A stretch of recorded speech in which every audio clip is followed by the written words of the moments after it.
Janet Yellen is highly political, and she's not raising rates for a very specific reason, because Obama told her not to, because he wants to be out playing golf in a year from now, and he wants to be doing other things, and he doesn't want to see a big bubble burst during his administration.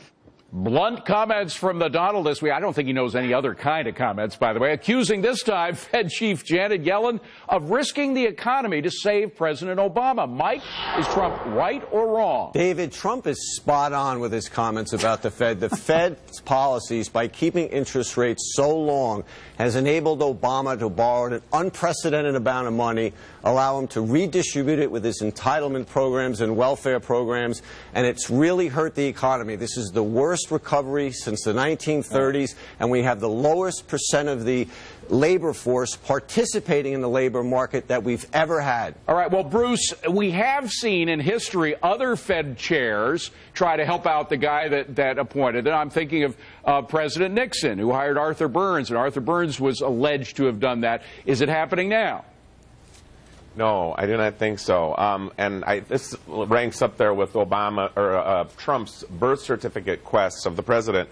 This is ridiculous here. I mean, she's not raising rates because the economy is softer than what people would like, and inflation is low. But now, with the jobs report out this week, I think that she'll probably raise rates in December just a little bit, and Trump will go back to whatever he's questioning out there. Well, Sabrina, one thing for sure, with zero interest rates, which we've had for the past 6 years now, savers are getting killed. When inflation is higher than the interest rates, savers get killed, and it's been like that for a long time now. Look at the chart.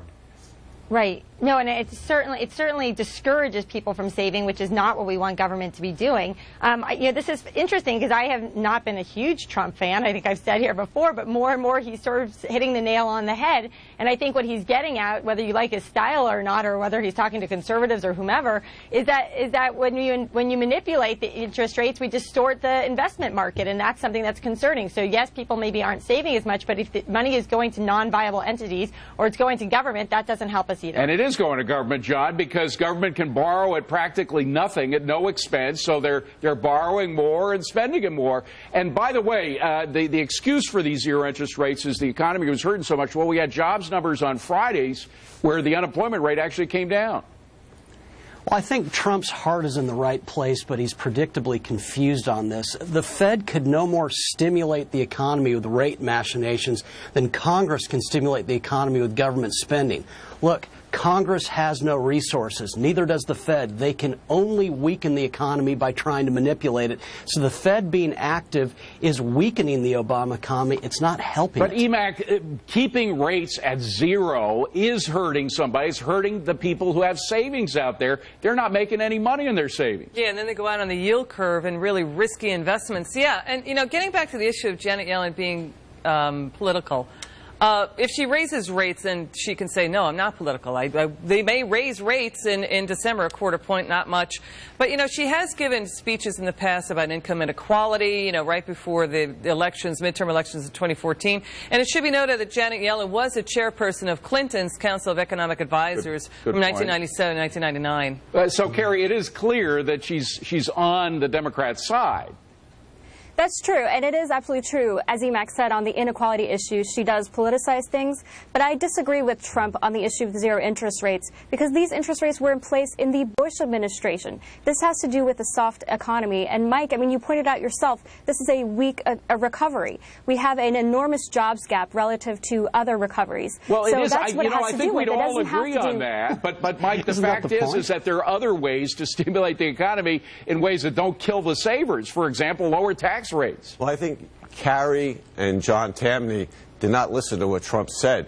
Trump actually said the Fed's involvement is actually what's screwing things up and keeping the market from normalizing. Right. It's preventing us from a free market, John? Which is why we've had such a bad economy. If they would get out of the way, the economy would be much stronger. John, I think you want to agree with this point. I do believe, look, Trump can't have it both ways. If Yellen's helping the economy, then just say that. But she's not. The Fed, by definition, is weakening the economy by intervening in it. I would say its role is shrinking. Yeah. But let's not presume that the Fed can stimulate growth. It's pointing out that the Fed has created $4 trillion in reserves. A lot of that money went to buy government debt and help government spending, right? As the bank rules and regulations have locked those reserves from being lent out as loans. Well, no doubt we're going to see more about the Fed in this Tuesday's Republican presidential debate. You can watch it on Fox Business Network. This is the only business network for all of America. We'll see you there. And coming up here, the Cash and In gang getting ready to roll at the bottom of the hour. Eric, what do you got? Hey, David, if you don't agree, you don't deserve your job. Some on the far left want CNN anchor Don Lemon and The View co-host Raven Simone fired over something they said about this controversial video. Is this liberal attack on free speech out of control? Plus, a jobs plan you might not like, why it's getting easier for ex-cons to get government work. See you at 11:30. Thanks, Eric. We will be watching. But up next on Forbes, critics have been warning us about China's cheating on climate change for a while. Well, now Forbes has the proof. That's next.